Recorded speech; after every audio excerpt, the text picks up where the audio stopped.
अब इसेकाई का सीन कुछ ऐसा है कि पहले सिंपल फैंटेसी एडवेंचर था, पर आज एक मल्टीवर्स लेवल का मैडनेस बन चुका है।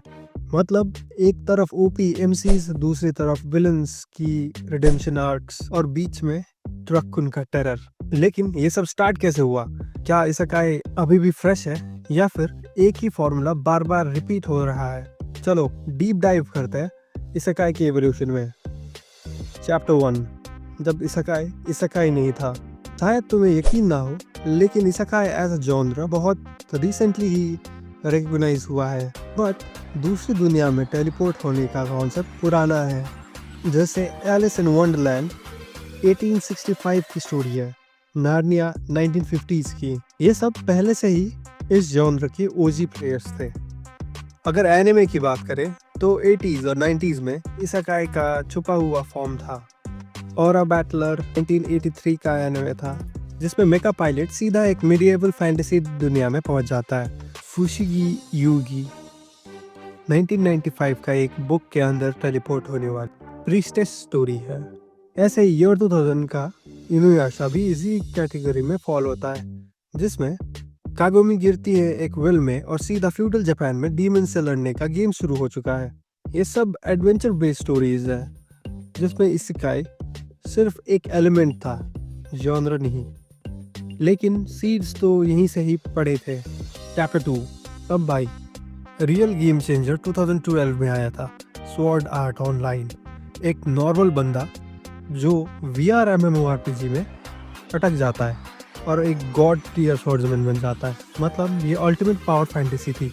इसके साथ ही और भी जेम्स भी आए, जैसे नो गेम नो लाइफ 2014 का ऐसा एनिमे था जहाँ पे MCs अपने माइंड गेम से पूरी दुनिया को कॉन्कर कर रहे हैं। 2013 का लॉग हराइजन भी स्वॉर्ड आर्ट ऑनलाइन की तरह ही था, पर ज़्यादा रियलिस्टिक वर्ल्ड बिल्डिंग और सोसाइटी बेस्ड अप्रोच लेके चलता था।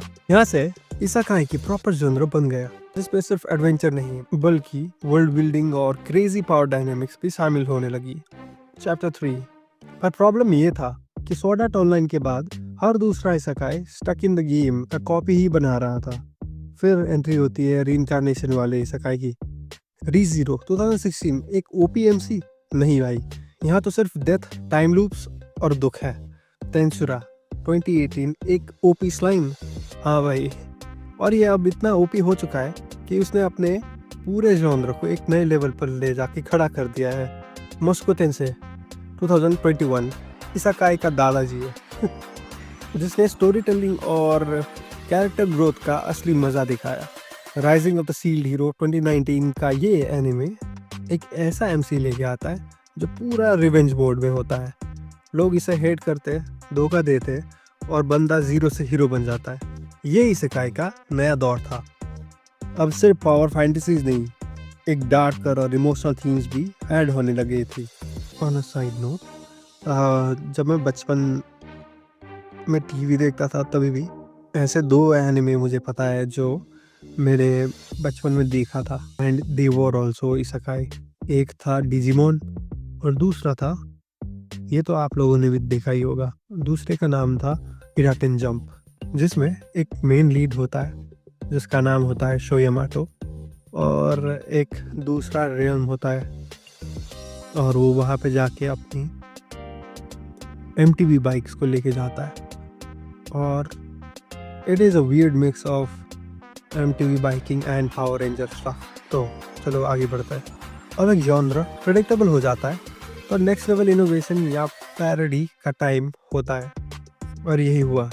कोनोसुबा इसेकाई का फुल कॉमेडी वर्जन है, जिसमें काजुमा जैसे अल्टीमेट लूजर MC मिले जो अनलकी ही नहीं, होपलेस भी है।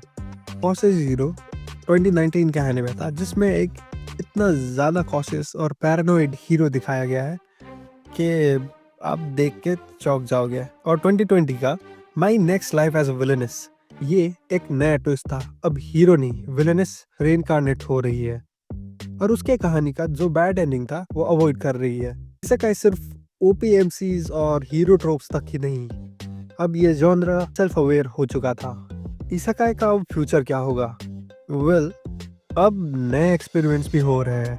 साईफाई इसेकाई 86 पैरेलल वर्ल्ड फार्मेसी हॉरर इसेकाई है जैसे summer time render, multiverse madness, eminence in shadow और ओपीएमसीज तो अभी भी